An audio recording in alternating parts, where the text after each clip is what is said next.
Hi everyone, welcome back to Told As Love Tarot with Megan, the Gemini Meg. I am in Massachusetts where we just got a snowstorm, so I'm wearing my festive snow shirt. I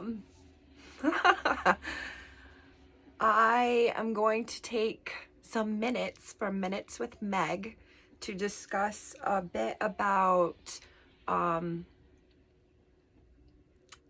the tarot decks and the crystals that I have. I'm just pausing because I had just started a video and I was supposed to just talk about this, and I ended up going on a tangent about the protection that you should be using when doing something like tarot and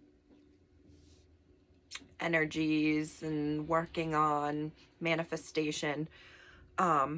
But because it was like going on and then an ad came up over here, I just ended up stopping, and I'm like, I have to do that in a whole nother Minutes with Meg, because these Minutes with Meg would have turned into like a half hour with Meg.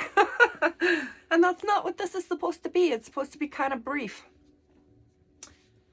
The decks that I'm using, I learned with the Raider White deck, the basic tarot. I use the Modern Witch, which is like the Rider Waite, but this is like an updated version. It's actually all females throughout the deck. I think there actually is a couple males. I'm being proven right because I'm looking at the King of Cups. Anyway, the images are very comparable, but this is modernized, the Modern Witch. I want to say this, maybe just this deck in particular, and I were like hard to get into like the same like groove together. I feel like, and I'm like talking about it like it's an actual sentient being, but it's the truth. I've worked better with this deck recently. It didn't warm up to me at first, but now we are thick as thieves. The first deck that I got, God, this must have been the winter of, or spring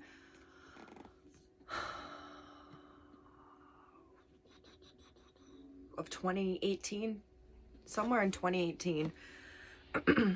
I picked up the 8 Coins Tattoo Tarot deck.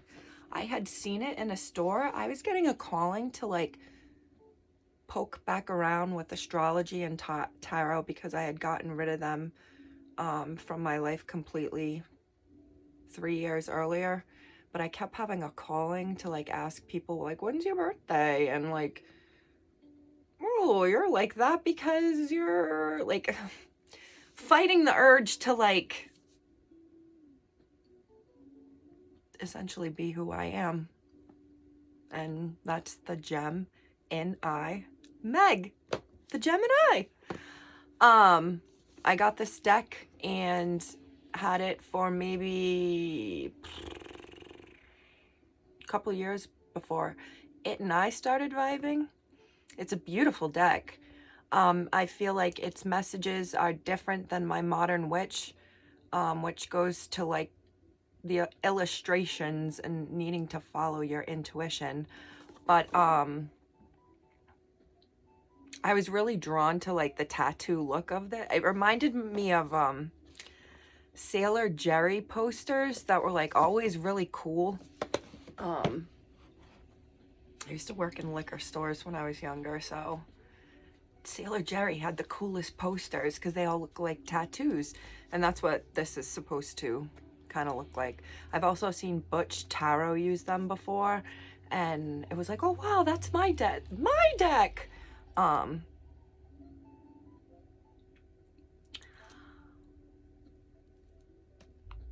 They both have a different energy, and I feel like we're a trifecta, the three of us. So these are the 2 decks that I use routinely.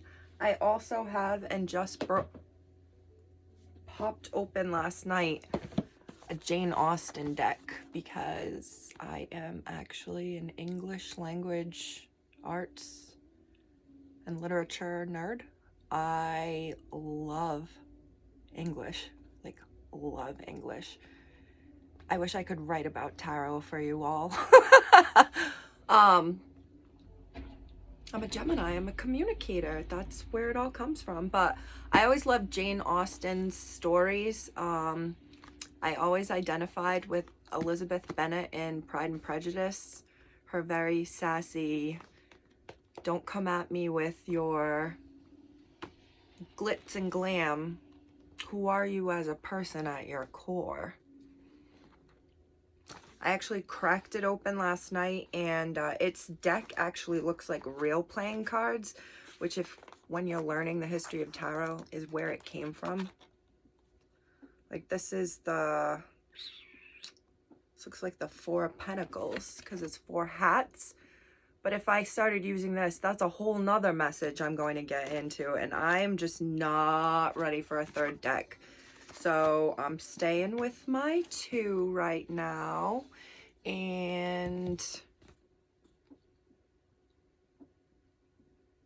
maybe someday. If you've never seen Pride and Prejudice with Keira Knightley, Mr. Darcy. Mr. Darcy's the man of my dreams. I'm waiting for my own Mr. Darcy. I got one of these at, I want to see, Barnes and Noble. It was in that section that's like right in the front. Everything on it is like between $8 and $10.